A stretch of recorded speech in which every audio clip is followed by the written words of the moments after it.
15 de maio de 2017. No retorno de Cuca e da Calça Vinho, Palmeiras atropela o Vasco e começa bem o Brasileirão. Em jogo marcado por homenagens, Corinthians vacila em casa e apenas empata com a Chapecoense. Com os dois times pressionados, Cruzeiro bate o São Paulo no Mineirão.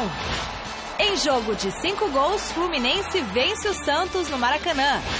E ainda a estreia do Internacional na Série B, a reta final dos campeonatos europeus e a etapa brasileira de surf.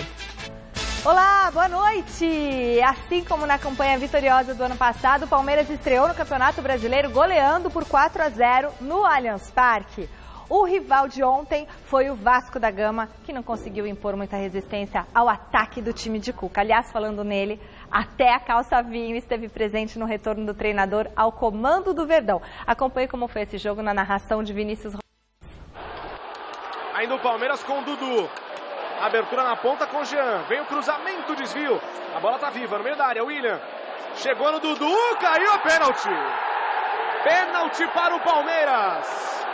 Autorizou o árbitro, Jean. Ele bate de perna direita, é o batedor oficial. Partiu Jean, deu a paradinha de direita, tá lá!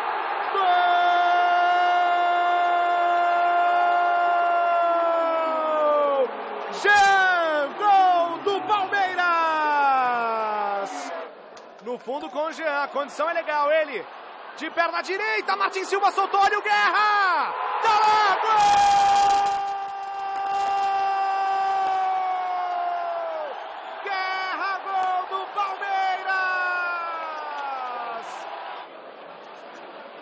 Bola na ponta com o Tietê, a condição é legal. O Tietê fez o break, o cruzamento no meio da área, Borja! Gol!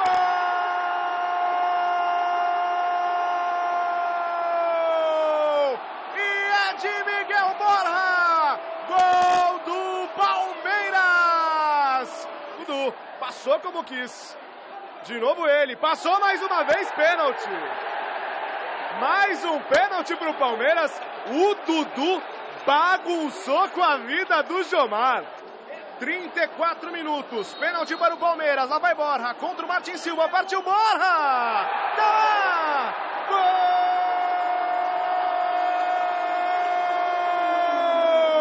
Gol do Palmeiras. E é mais um de Borja. O que a gente tem feito pelo Palmeiras é tentar montar um Palmeiras para 3, 4 anos. Então, quando a gente tem reposto algumas peças com idade baixa, é pensando no hoje e no amanhã também. E isso pode vir a ocorrer ainda para frente, né? Você não me perguntou, mas eu perdi o Vitor Hugo, eu já repus com outro zagueiro. Eu perdi o Alexandre, provavelmente outro jogador que eu perca, também, de repente, se tem uma peça de reposição. E então eu não teria como te dizer quanto tempo vai demorar para ter a cara do Cuca o time. Isso aí pode demorar bastante ainda. Você imaginou que você pudesse lançar tanta moda assim, todo mundo copiando o estilo Cuca agora? Não, é que essa calça vinho aqui, ela vestiu bem, nem é essa, é uma outra, né, que aquela ficou lá. E ela tinha o cos alto. Como eu fico abaixadinho ali, se eu não tiver a calça erguidona aqui, fica mostrando o cofrinho para as pessoas que estão em cima, né? Então ela vestiu bem, ficou gostosa, eu pus essa calça, daí ela pegou junto com a minha superstição, e a maioria que tem também, pegou, mas eu vou pôr outra calça também, né? Lógico que eu vou pôr outra calça também, não já. Boa noite, Michele, boa noite, Godoy, boa noite você em casa acompanhando Gazeta Esportiva. Primeiro sobre a calça do Cuca. É muito legal ter no futebol esse tipo de folclore, né? Isso faz falta. Eu gosto desse tipo de situação, dessa descontração, né? O Cuca foi para coletiva e falou que não queria ficar pagando cofrinho, que tem 2 calças, que custou 350, que vai colocar outra calça. Cria uma expectativa se é que ele vai trocar de calça. Que calça ele irá pro próximo jogo? Ele vai... Conhecendo o Cuca, ele vai continuar. Não vai lavar a calça o ano inteiro, essa daí? Ele falou que tem 2 dessa cor. Falou que tem 2, né? Ah, então é por isso, é porque ele vai usar a mesma o ano inteiro. Ele vai usar bastante essa calça. Calça à parte, foi um outro Palmeiras. Foi um outro Palmeiras. E aqui não vai nenhum demérito para o Eduardo Batista. Eu disse, quando o Eduardo assumiu, que ele ainda é um técnico promissor, é um bom técnico, mas que o Palmeiras estava muito grande para ele ainda. E com certeza o Eduardo Batista saiu muito mais forte do Palmeiras do que entrou. Muito mais experiente, que aprendeu com lições. Ontem, por exemplo, a gente já sentiu um Palmeiras melhor distribuído em campo. O Tietê voltando a trabalhar ali pelo aquele lado direito, como trabalhava com o Cuca, onde ele rende muito mais, né? Ele sai muitas vezes ali daquele setor de meio campo, aparece ali pelo lado do Jean, pelo lado direito. Uma das principais jogadas do Palmeiras ontem na partida foi essa. O Cuca parece que teve uma conversa com o Borja, que andou chutando copinho com o Eduardo Batista. E aí é você saber lidar com o jogador. É você ser o tal do macaco velho no negócio, pô. O Godoy sabe, a experiência é fundamental. O Godoy sabia como lidar com cada um dos atletas. Ó, quem é o cara que eu vou ter que chegar pesado nesse cara aqui? Godoy, então se eu estiver falando, você pode me desmentir. Não, esse aqui vai tranquilo. Esse não, esse eu tenho que pegar pesado, senão ele vai me complicar a minha vida, não é? Então, o Cuca sabe, a experiência lhe deu isso, não é? Tá aí, ó, o Godoy vai falar sobre isso. O Cuca sabe como lidar. Então chegou o Borja, vê se o Borja vai chutar copinho com o Cuca. Não vai. Não vai. Aliás, fez 2 gols, né? Então, não é? Então as coisas, eu vi ontem o Palmeiras melhor distribuído em campo, ainda muito longe daquilo que pode chegar nas mãos do Cuca. E o Cuca consciente daquilo que tem que fazer, que pode fazer, tirando a responsabilidade do Palmeiras ganhar tudo. Sabendo que o Palmeiras tem um ano complicado pela frente e que é favorito do Campeonato Brasileiro, é favorito a Libertadores, sim. Mas daí a ganhar tudo não se ganha, até porque não ganhou o Campeonato Paulista. Gostei do começo do Cuca, mostrando que o Palmeiras é um sério candidato, não é novidade para ninguém, ao título brasileiro. Não tinha jogador, Godoy, que você tinha que chegar já... Né? Boa noite. Boa noite, Garrafa, Michele. Boa noite para você que está de olho na Gazeta, porque eu também estou de olho em você. Boa noite para o Renato pai, para o Renato Filho, lá em Badiba City. Renato Filho tá pegando não, tá namorando a filha do Paulinho. Esse vocabulário da juventude, né? Juventude claro. Hoje. A juventude hoje pega primeiro para namorar depois, né? Mas o Renato Filho não. O Renato Filho, tá certo que ele já faz xixi com a porta aberta lá na casa do Paulinho, mas não tá pegando não. Entendeu? Dorme cada um num quarto separado. A filha do Paulinho lá, Beatriz. Bia, não deixa não. Arrebenta ele, Bia. Aquele negócio de aí pode, aí não pode, entendeu, Bia? Não deixa não. Nós estamos na geração do iPod, né? Comigo não, era não pode. Agora é a geração do iPod. iPad, né? Aí pede. Aí pode ou não pode, né? Não pode nada. Então, mas eu vou falar com você. Existe jogador, quando você comanda um grupo, eu entrava para apitar, não era mordomo, eu não era mordomo de jogador. Então os 22 tinham que se adaptar aos meus costumes, ou por bem ou na porrada. E com o Cuca é assim, ou é por bem ou é na porrada. Ele sabe se impor e tomar conta do grupo, coisa que o Eduardo não soube fazer com a sua finesse, com a sua educação. Jogador de futebol tem aqueles que você tem que falar com ele com vocabulário refinado e tem outro que você tem que dar porrada mesmo. E é folgado pra caramba jogador. E no grupo tem um monte de ovelha negra. Se você não cuidar, você dança. E foi assim que o Eduardo dançou. O Cuca, por mais que tenha conhecimento, competência e experiência, em 3 dias ele não mudou o Palmeiras, não. Os jogadores é que mudaram de comportamento porque alguns deles estavam boicotando o Eduardo Batista.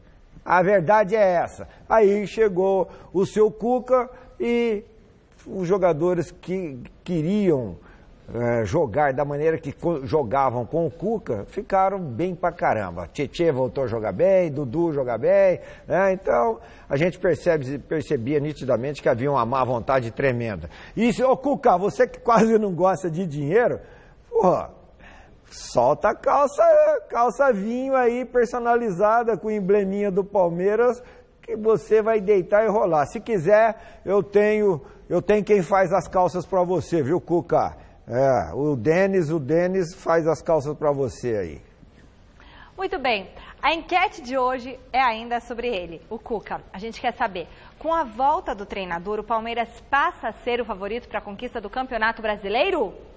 Se jogar isso aí que jogou, acho que sim, né? O que você acha, Garrafa? Não só com a volta. Ele era sem o Cuca e continua sendo com o Cuca. Para mim, o Palmeiras é se não um dos principais favoritos à conquista do título. Com o Cuca fica mais ainda. E aí, Godoy? Pessoal da porcada lá de Badira. Beijão pra galera. Paulinho, Mussum, O Beto. O pessoal da linguiça, não é? O Beto, o Quirino. Quem mais? Dá mais um aí. O Chifrinho. O Chifrinho. O Chifrinho. O Chifrinho. Agora eles já estão com o Chiqueiro Gourmet.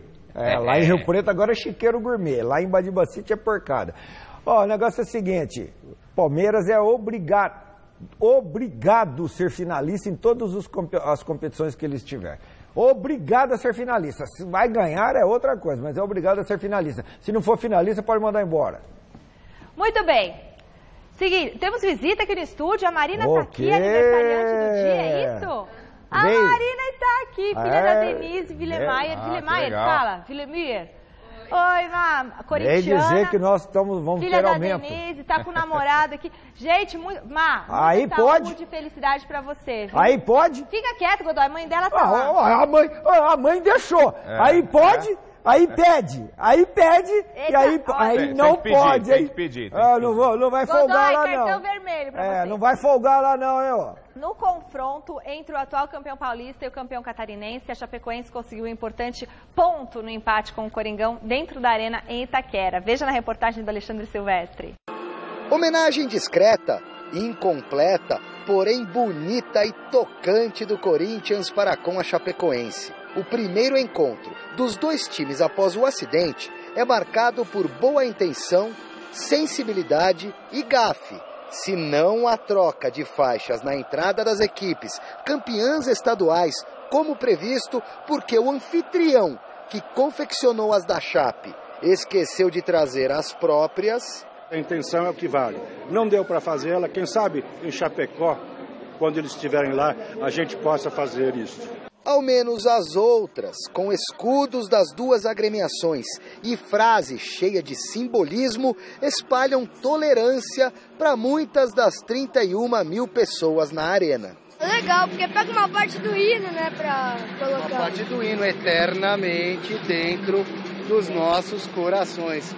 Sensacional, né? Bacana, muito legal. O Corinthians está de parabéns pela homenagem. Eu acho que é uma homenagem que cai num momento importante, não é? Lindo seria ver esse respeito todo também de rival para rival. Corinthians, Palmeiras, São Paulo, Santos. E não por motivos trágicos, e sim pelo simples fato de que adversários não são inimigos. Eu acho que o futebol deveria propiciar isso, o esporte deveria propiciar isso. Infelizmente, aqui nós somos o reflexo do que é a sociedade. E em todos os lugares a gente não vê, infelizmente, essa compaixão, a paciência, o carisma, o companheirismo. A gente, infelizmente, não vê isso. A torcida da Chape, eternamente grata à compaixão colombiana, ostenta a bandeira do país onde o avião caiu. E agradece por hora ao Corinthians pelo ato solidário, com uma única ressalva. Eu gostei, mas no final teve um torcedor que fez assim, ó, que o avião caiu e fez o segundo, bom. Vida que segue, jogo que começa, bola que explode na trave de Cássio, que assusta Jandrei, que cai no pé do artilheiro. Jô encontra a rota da alegria. No intervalo, o índiozinho mascote da Chapecoense renova a esperança de um futuro promissor, que passa raspando no reinício de partida. O presente corintiano é de desperdício, no contra-ataque jogado fora.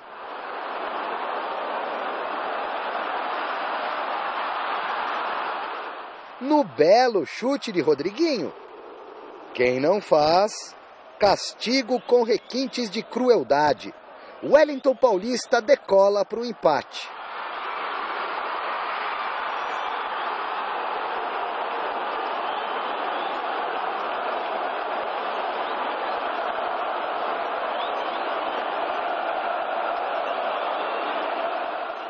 A virada não ocorre por milagre. O duelo vai até os 50 minutos, com o Corinthians em cima. E fica mesmo num cordial 1-1. Na estreia de ambos no Brasileiro, bom resultado para a Chape, nem tanto para o Timão, e ótimo para quem dá o exemplo de como se deve torcer. Um gesto muito bonito e eu acho que isso vale para que as pessoas se conscientizem que futebol não é só competição, é um gesto de amor, de amizade, de confraternização. É por aí, né, Godoy? Mas para nossa geração era assim. A nossa geração era assim. Agora, de alguns anos, há muitos anos para cá, era pancadaria, desafio, sobrevivência na força, imposição, conquista de espaço na força. Mas parece que aquele, até então, boato de que o pessoal do comando do PCC mandou parar com briga, parece que é verdade mesmo. Não estamos vendo mais briga, embora clássicos em São Paulo seja com a presença de uma torcida única. E é bom, financeiramente é bom para o clube mandante, mas parece que o comando instituído precisou entrar na parada para acabar com essa palhaçada dessa violência desnecessária. Sobre o jogo, né? Sobre o jogo que a gente pode dizer é o seguinte, é algo esperado. Eu disse depois da bela conquista do Corinthians no Campeonato Paulista, depois da classificação na Copa Sul-Americana, que o Corinthians precisa de reforço para a sequência da temporada, principalmente para esse Campeonato Brasileiro, que é muito longo e muito exigente. O Corinthians vinha num ritmo de exigência, um ritmo de concentração muito alto para se conquistar o Campeonato Paulista, porque tem as suas limitações, não é? Teve jogos importantes contra rivais de peso, São Paulo, depois foi uma decisão contra a Ponte Preta, depois foi jogar no Chile uma classificação, e aí vem para casa para estrear no Campeonato Brasileiro contra a Chapecoense, que também estava cansado. Mas fica evidente que não dá para jogar de forma intensa, é preciso ter peças para você mexer a equipe. E o Carille, a gente continua observando que o Corinthians é um time organizado dentro de campo, que é um time que sabe o que está fazendo. Não é? O Corinthians não é um amontoado de jogadores, mas falta, muitas das vezes, atletas, jogadores para a composição do elenco. Aí já na partida de domingo aconteceu o quê? Já o Pablo com problema muscular. Né? Aí fica fora. Rodriguinho já tomou cartão amarelo, daqui a pouco o jogador fica pendurado. E por aí vai. E aí o Corinthians tem um bom time e não tem um bom elenco. Então esse é o problema do Corinthians. Se você for observar os objetivos do Corinthians dentro do campeonato, não começou bem somando um ponto na arena contra a Chapecoense. Era um jogo para se fazer a vitória. Mas dá para entender que o Carille não é milagreiro. Não é milagreiro. Então o empate acabou ficando de bom tamanho, o Corinthians se esforçou, mas foi o que deu para fazer. E se não contratar, se não vierem reforços, não espere muito mais do Corinthians nesse difícil Campeonato Brasileiro. Diferentemente, Michele, do que tem o Palmeiras, né? O Cuca vai tirar um, tirar outro, pode emprestar 2, 3 jogadores, vender. Tem material humano. E deve chegar reforço. Deve chegar, entendeu? Então... Tá lá no site gazetesportiva.com, entre lá e veja. E o São Paulo, hein, Garrafa? São Paulo. E o São Paulo foi ao Mineirão, se deu mal, um lance bizarro do zagueiro Maicon foi suficiente para determinar a vitória do Cruzeiro por 1-0. O Cruzeiro recebeu o São Paulo no Mineirão e venceu pelo placar mínimo. Aos 2 minutos da etapa complementar, Diogo cobrou rápido o lateral. Alisson avançou livre e tocou para Ábila fazer o único gol da partida. Cruzeiro 1, São Paulo 0 e foi só. O jogo de hoje poderia ter sido um empate, poderia ter sido 1-0 para nós, poderia ser uma vitória, um primeiro tempo bem controlado, mais calmo, só de contra-ataques. Hoje nós jogamos de uma forma um pouco diferente, esperando o Cruzeiro, porque hoje, diferente das outras 2 vezes, no Morumbi nós tivemos que propor o jogo todo o tempo, e o Cruzeiro nos venceu por 2-0. Aqui nós tivemos que propor o jogo a todo tempo e vencemos por 2-1. E hoje era um jogo que era uma situação ruim para nós, mas também uma situação difícil para o Cruzeiro hoje, né? Então nós esperamos que o Cruzeiro saísse um pouco mais. E eles fizeram o gol mais cedo que a gente, no segundo tempo. Eles fizeram o gol com 2, 3 minutos, não sei quanto foi exatamente, mas foi logo no começo. Eu não posso dizer porque é o lado oposto de onde eu estava, não sei o que aconteceu. Mas, em tese, um jogador não pode escapar livre, né, naquela posição. Mas, tem que ver um melhor ângulo para dizer se houve uma falha ou não, eu não sei. Eles reclamam de 2 bolas no campo, alguma coisa assim, durante que o Gandula jogou rápido a bola. Apesar que eu acho que isso faz parte do jogo, né? O jogo é aqui, é natural que você apresse a entrada da bola no campo de jogo. Talvez faltou um pouco de atenção nesse sentido. A leitura do Rogério foi natural, né? Poderia ter vencido, poderia ter empatado, poderia ter perdido, perdeu. E perdeu mais uma. E eu continuo não vendo, e sei que o Rogério trabalha bastante, que o Rogério é um dedicado, né? Só que o São Paulo teve aí 18, quase 20 dias para trabalhar, quase uma pré-temporada, E a gente tem visto que o Cueva fora de forma. O Rogério tem que chegar lá, ver o que está acontecendo. Não pode escalar o Cueva. O Cueva está voltando de uma lesão, ok, ele estava voltando de uma lesão, mas o São Paulo teve quase 20 dias para recuperar o Cueva. E aí faz parte do treinador cobrar lá o seu departamento físico, o departamento médico, para saber o que está acontecendo. Não é? Eu vi o São Paulo ontem de novo, não vi um São Paulo jogando bem em campo. E quando o Rogério fala, foi um gol de lateral, foi um gol de lateral. E foi um gol numa bobagem do Maicon, que todo mundo até outro dia dizia que esse cara é um fenômeno. O São Paulo gastou milhões com o Maicon. 5 milhões de dólares. Ele de uma infantilidade, uma bola fora de campo, deu um bicão, podia ter levado o cartão, dependendo do árbitro, podia ter se complicado. E aí complicou o time, foi nas costas dele o gol, falha total do São Paulo. E aí, outro detalhe, a gente vê o São Paulo ontem com 2 laterais no banco de reserva, o Bruno e o Buffarini. Não vou discutir tecnicamente esses 2 jogadores, mas esses 2 são jogadores da lateral direita. Aí ele pega o Rogério, o Thiago Mendes, improvisa, um dos melhores jogadores do meio de campo, ele joga para o lado direito. Como é que ficam esses 2 caras falando, porra, eu sou da posição, tem um reserva de posição, o cara pega um cara do meio campo e coloca por aqui, como é que será que não está o grupo lá dentro? E para fechar aqui o meu comentário, para dizer que o São Paulo não está legal, a questão é essa, e pode vir a melhorar, precisa de se reforçar e precisa mostrar dentro de campo. O Rogério gosta muito de números, e a semana passada ele disse que os números do São Paulo eram melhores que os antecessores, que era número de Série A. Não é bem assim, Rogério. O levantamento é o seguinte, jogos do São Paulo contra equipes de Série A.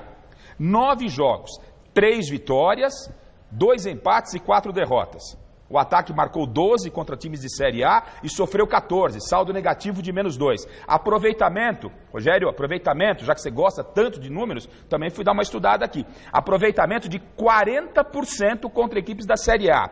No Brasileirão do ano passado, esse aproveitamento de 40%, só quem teve foi o Coritiba. O Coritiba somou só 46 pontos, foi o 15º colocado da Série A, ficou só 3 pontos acima do Internacional de Porto Alegre, que foi rebaixado.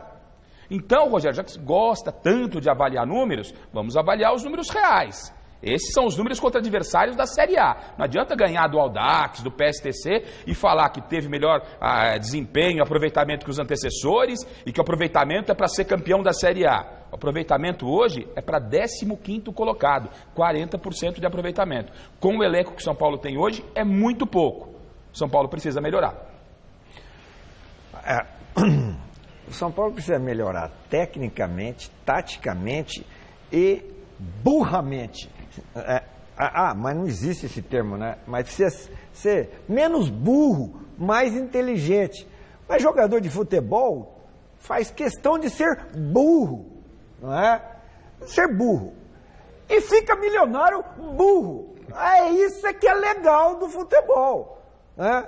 Aí esse brucutu zagueirão aí, que a hora que falaram pra ele veio pro futebol de Portugal pro Brasil porque ele simulou uma contusão lá e mandaram ele embora. Aí ele veio pro Brasil. É brasileiro, veio pro Brasil. O Maicon. Aqui ele jogou pra caramba, foi até cotado pra seleção brasileira, compraram ele por uma grana enorme, daquelas transações que se fosse em outro lugar poderia até ser investigado. Pra Libertadores. Esse cara não jogou mais nada. E ainda ontem, foi legal aí a explicação do Ceni, porque o Ceni quase falou, né? Que os caras foram burros. Meu time foi... mas reclamaram que o Gandula entregou a bola rapidamente. Mas qual é a função do Gandula? Mas tá... A regra diz que tem que colocar a bola no chão. A regra não diz nada, Gandula não faz parte da regra, cara. Gandula é uma peça da parte administrativa que é orientado para deixar a bola no chão. Se ele não quiser deixar a bola no chão, ele não deixa. Viu, o jogador orelhudo? Aí, então, tudo que o Gandula fez foi legal. Mas tinha 2 bolas em campo. Pode ter 200 bolas em campo. Vocês estão jogando qual delas? É um time jogando uma e outro time jogando a outra? Aí não pode. Mas se os 2 times estiverem jogando a mesma bola, Ei, rapaziada. Segue o jogo. Se tiverem jogando a mesma bola, Michele? E se os teus meninos lá, as tuas crianças estiverem brincando, todas elas com a mesma bola... Eles brincam e brigam pela mesma bola. Em casa eles já sabem isso. Pode. Tá. Você só impõe as regras, que são as regras do futebol. Tá. Porém, se cada um for atrás de uma bola, não pode. Não pode. Entendeu, seus orelhudos?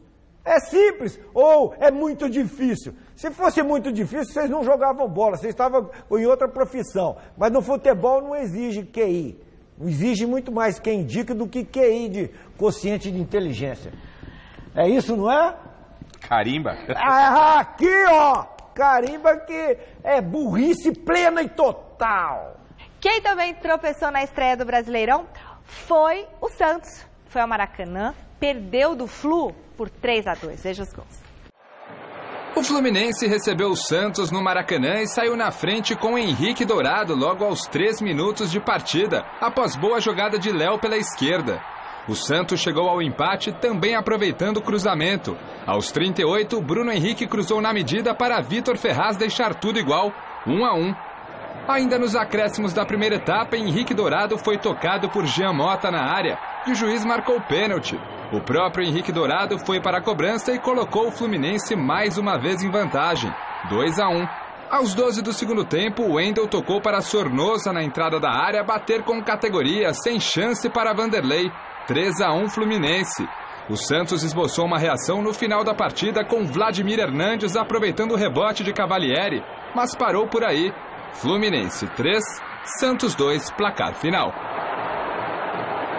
Por todas as dificuldades, né, que encontramos e que o Fluminense também encontrou, jogando nesse horário com a temperatura que estava, foi um jogo disputado, um jogo franco, corrido.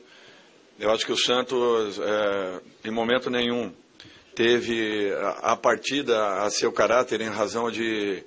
Saímos atrás logo no início, viramos o tempo já atrás também, empatamos e logo em seguida sofremos o segundo gol. E na virada do tempo tomamos o terceiro. O Fluminense foi cirúrgico, né, em algumas situações, foi muito competente nas finalizações e o Santos teve inúmeras oportunidades, criamos aí muitas chances de gols, mas infelizmente não conseguindo aí a reversão do placar. Jogo de 5 gols, né, Godoy? O Santos, não me agrada esse horário da manhã, não me agrada, mas de qualquer forma, enfim, a partida foi marcada, o Santos foi lá e teve dificuldades. Teve dificuldades, o que vai ser meio rotineiro dentro desse campeonato, né? O Santos perdeu, mas o Santos foi lá, vendeu a derrota cara para o Fluminense, não foi tranquilo não para o tricolor carioca. Então agora é tentar fazer a recuperação quando voltar a fazer o jogo na Vila Belmiro, né? Ou aqui na cidade de São Paulo. E outra coisa que não me agradou e continua não me agradando, o Santos não pode jogar de azul e amarelo, né? Não dá, para com esse negócio aí. Santos é preto e branco, gente. Ponte Preta de azul, vamos parar de inventar... Pô, vamos parar. Futebol é outra coisa. Para. Pô, que frescurada isso aí, hein? Você faz lá o terceiro uniforme com as cores do clube. Ou então você faz um terceiro uniforme, né? O Marca. Mas não dá pra jogar o Santos de azul e amarelo. Corinthians de azul. É uma... vou falar pra você. Quer falar que eu tô chato? Pode falar, mas segue o programa. Você tá um quadradão. Você acha hoje? Um quadradão. Exagerei um pouco. Tá um quadradão, mas é ridículo mesmo. Mas é ridículo mesmo. É ridículo. Tá todo mundo homenageando o São Caetano. No tempo que o azulão era bom. Tá todo mundo homenageando. Nesse jogo aí, esse pênalti no Henrique não foi. O juizão lá do Mato Grosso, o Wagner Highway, inventou e usa distintivo da FIFA. Meu Deus!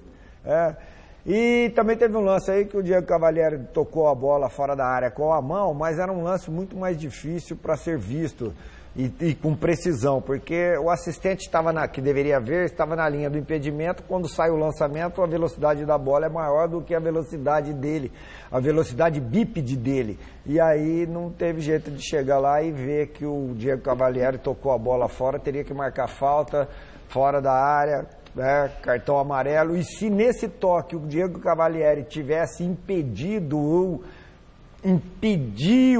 ou impediria a marcação de um gol, Diego Cavalieri teria que ser expulso. Só esses detalhezinhos, né? Mas eu vou falar agora para você, pelo que o Fluminense estava jogando, o Fluminense tomou de quanto lá no coisa? Perdeu na Sul-Americana aí, Libertadores? Perdeu lá, perdeu para o Flamengo. O Santos foi uma vergonha reabilitar o Fluminense. A verdade é essa, entendeu?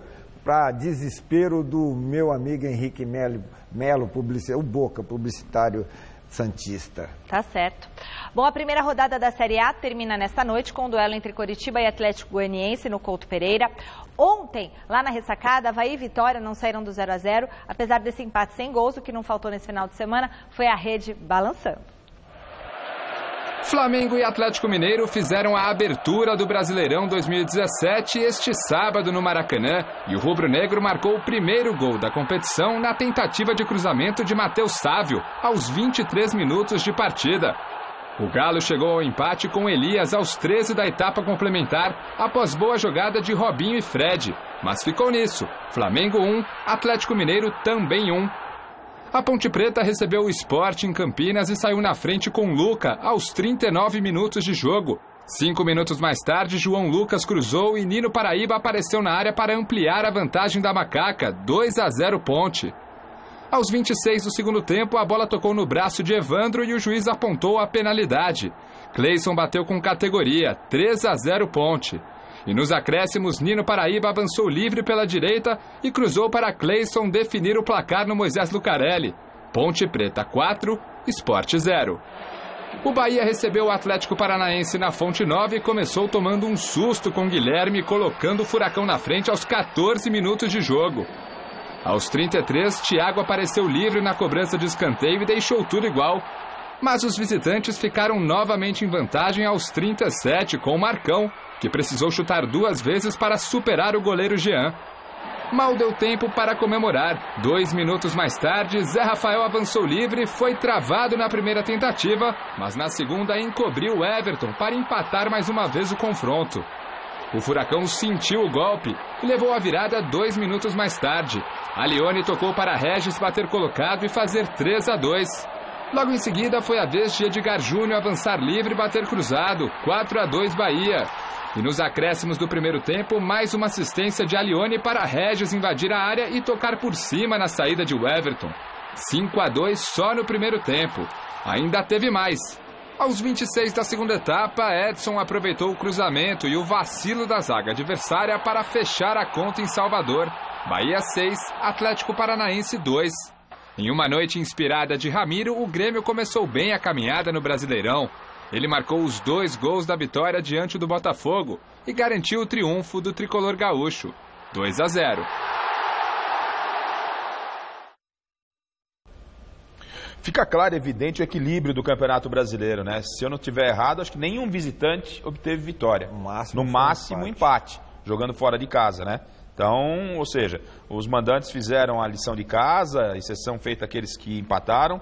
O jogo, para mim, que mais chamou a atenção foi esse Atlético e Flamengo, que para mim, ao lado do Palmeiras, são os grandes favoritos à conquista do título. É claro que para esse início de campeonato, no decorrer da competição, tem janela europeia, poderemos ter alteração nas equipes, mas foi um jogaço Flamengo e Atlético Mineiro. Foi um jogo de muitas alternativas, foi 1-1, podia ter sido 2-2, 3-3, vitória de um lado, vitória de outro, né? São equipes que brigam pelo título e ficou bem claro, bem sinalizado. Outro jogo que chamou a atenção foi a vitória do Bahia em cima do Atlético Paranaense, né? O Guilherme que deixou o Corinthians marcou 1-0 lá, o Atlético começou empolgado, tomou um quiabo, mas o próprio Guto disse o seguinte: a campanha do Bahia nesse campeonato é permanecer. O objetivo é permanecer. Não adianta embalar, achar que porque fez 6 aí vai sair goleando todo mundo, não. Foi um ótimo resultado para o Bahia começar bem o Campeonato Brasileiro. E, claro, e repito aí aquilo que eu disse do Santos. Ponte Preta de azul também, lá no Moisés Lucarelli. Eu vou falar para você uma coisa, hein? É bom lembrar que o Santa Cruz também, o ano passado, ficou líder do Campeonato Brasileiro, 4 rodadas, se eu não me engano. G4 ficou até mais que isso, em G4 lá. E caiu. E foi campeão estadual, tinha sido campeão estadual. Eu, como o Bahia também, ou foi o Vitória, né? Aqui na Bahia foi o Vitória, né? Nessa primeira rodada, 3 lances semelhantes, parecidos, né? Não iguais, mas semelhantes. de bola na mão, mão na bola, bola na mão, aquele pênalti jabuticaba que é marcado aqui, e 3 decisões diferentes. Então vamos lá, Corinthians e Chapecoense, Gabriel abafa um chute, o árbitro não marcou o pênalti. Ponte Preta e Sport, a bola bate no braço do zagueiro, o atacante fura, bate no braço do zagueiro do Sport, e o juizão foi lá e quase quebrou o dedo para enfiar na marca do pênalti lá.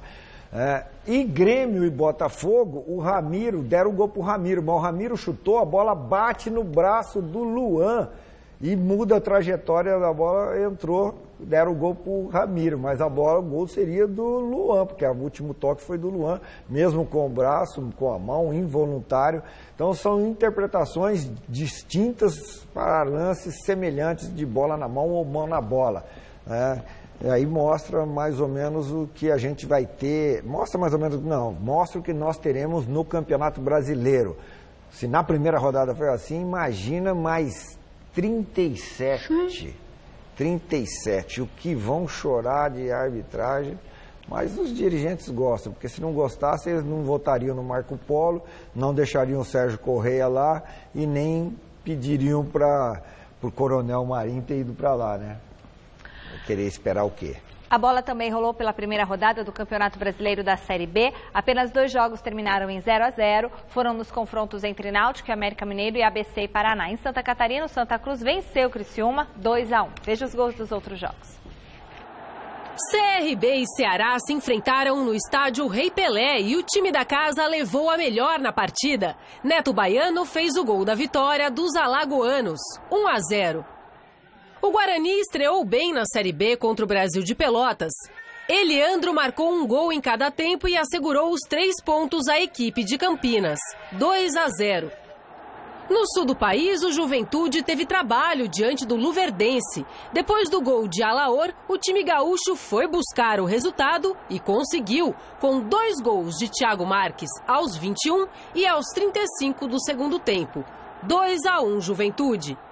O Vila Nova foi até Varginha enfrentar o Boa Esporte e conseguiu a vitória com este gol de Alemão aos 18 do primeiro tempo. 1-0 e só. Fora de casa, o Figueirense passou pelo Goiás e iniciou bem a caminhada na Série B. Robinho fez o gol do jogo e garantiu os 3 pontos ao Figueira. O Paysandu fez a lição de casa e passou pelo Oeste. Fernando Gabriel abriu o placar somente aos 6 do segundo tempo. E Bergson, cobrando pênalti, fechou a conta em Belém, 2-0.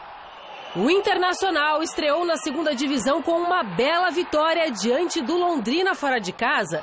Com gols de D'Alessandro e 2 de Nico Lopes, o Colorado foi o único time a marcar 3 gols na rodada. 3-0 e fim de papo. Os campeonatos europeus estão na reta final. Na Inglaterra e na Alemanha, Chelsea e Bayern de Munique já garantiram a taça. Pelo italiano, a Juventus perdeu da Roma, mas está muito perto de garantir o hexacampeonato seguido. E na Espanha, Barcelona e Real Madrid brigam ponto a ponto pelo título espanhol. Vôlei, no Mundial de Clubes Feminino, o time de Bernardinho acabou ficando com o 2º lugar. As meninas do Rio de Janeiro não repetiram o bom desempenho que tiveram durante a competição e foram derrotadas na final para o Vavibank da Turquia por 3-0.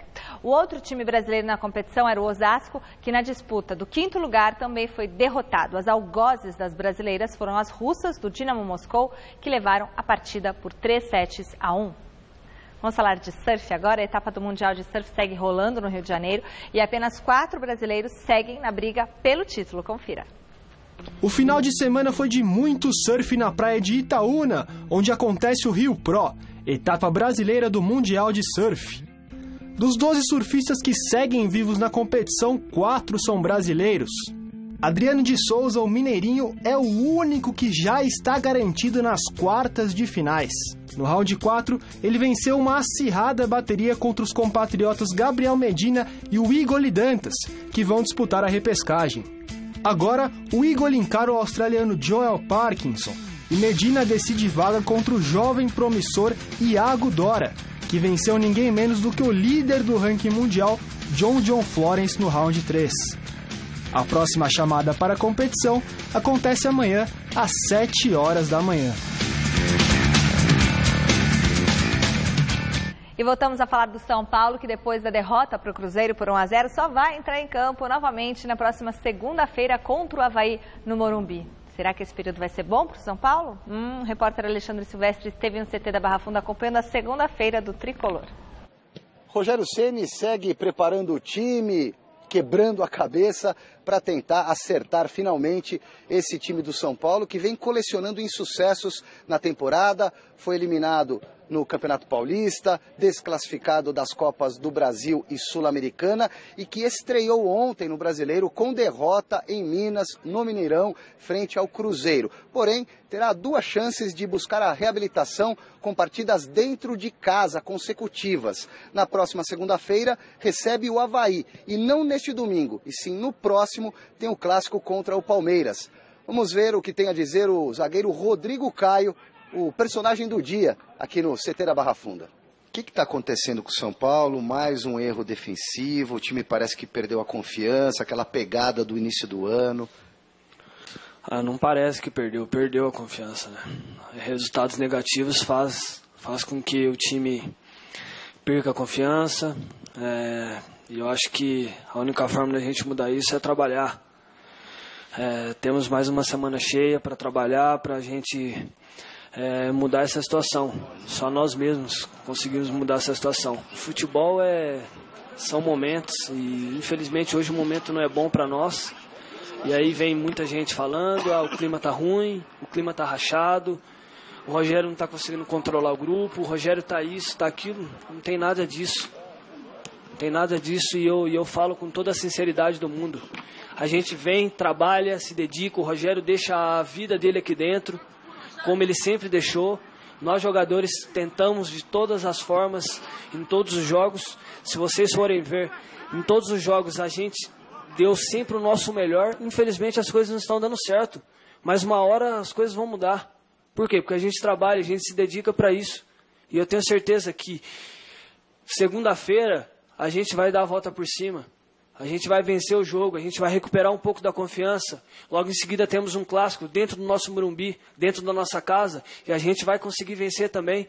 E aí a gente vai conseguir recuperar a confiança, recuperar a nossa torcida, trazer a torcida de volta para dentro do nosso estádio, e aí a gente vai dar a volta por cima. Como última informação, o zagueiro Breno não faz mais parte dos planos do professor Rogério Ceni, não está mais no São Paulo, já viajou para o Rio de Janeiro, ele vai defender as cores do Vasco da Gama. Um abraço, pessoal. Após a vitória na estreia do Brasileirão, o Palmeiras retornou aos trabalhos na tarde desta segunda, já avisando o duelo de quarta contra o Internacional pela Copa do Brasil. E o Adriano Dolfi esteve na Academia de Futebol e traz pra gente as notícias do Verdão.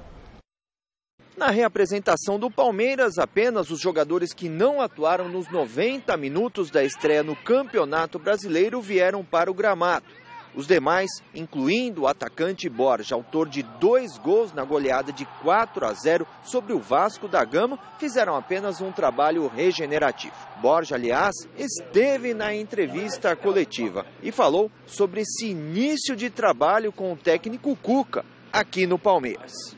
Contento por lo que se hizo. Fico feliz pelo que houve ontem. Meus companheiros jogaram bem e ajudaram. Cuca chegou e passou confiança a todos. A tendência é que a resposta da equipe seja ainda melhor nas próximas partidas. E pela primeira vez, o jogador colombiano falou sobre os incidentes com o técnico Eduardo Batista, como no episódio do chute no copo da água à beira do gramado. Foi algo que passa quando uno está caliente. Foi algo que passa quando estamos de cabeça quente. Pedi desculpa ao Eduardo Batista e ao elenco. Espero que isso não possa se repetir, porque foi um momento de tensão, não só meu na temporada, mas de todo o elenco. Com o professor Eduardo, eu não me sentia nem pior, nem o melhor. E agora eu só penso em trabalhar, afirmou o atacante colombiano. Borja, inclusive, já se colocou à disposição para ser escalado pelo técnico Cuca na partida do meio de semana contra o Internacional aqui no Allianz Parque, partida válida pela Copa do Brasil. A grande expectativa aqui na Academia de Futebol é em relação ao resultado do julgamento na Copa Conmebol. A entidade pode tirar o mando de campo, inclusive a partida contra o Atlético Tucumã poderá ser realizada com portões fechados. O clube ainda não colocou à disposição os ingressos para esse duelo à venda. Está aguardando justamente o resultado deste julgamento, que deve ocorrer na próxima quarta-feira. Da Academia de Futebol, Adriano Dolfi para a TV Gazeta. Tá aí, o Palmeiras aguardando com expectativa o julgamento dessa quarta-feira. E o Borja, ele vai ficar mais calmo agora. Não tenho nenhuma dúvida, viu, Godoy? Agora chegou o Cuca lá, vai acabar esse negócio de ficar tal cabeça quente, chutar copinho, tá? Ou por bem ou por mal. Agora, interessante é isso daí, né? Passou confiança para nós. Quer dizer que o Eduardo Batista estava lá e não passava confiança nenhuma, né? Esse é o comportamento do jogador. Quando o jogador está de bronca, ou a maioria do grupo está de bronca com o treinador, não tem quem segura, não tem quem fica. Caiu o Eduardo Batista, Muricy já foi boicotado, inclusive o Rogério Ceni estava no grupo também que boicotou o Rogério Ceni, o Muricy. Então o Rogério Ceni se cuida. Se os jogadores te acharem arrogante, metido como você mostra na coletiva, você está ferrado. Bom, resultado final da nossa enquete do site gazetesportiva.com. Com a volta de Cuca Garrafa, o Palmeiras passa a ser o favorito para a conquista do Campeonato Brasileiro? Sim, 76% dos votos. Todo mundo agora, o Palmeiras retomou aí, todo mundo confia agora de novo no Verdão. Viu que beleza? Viva a calçavinha do Cuca. Gente, o programa de hoje termina aqui. A gente volta a se encontrar a seguir no Jornal da Gazeta, tá bom? E uma boa noite pra você, Garrafa. Também. Até amanhã. Um recado pro Adriano Dolfi? Não, depois. Boa noite, Godoy. Boa noite. Adriano Dolfi, belo visual. Tchau.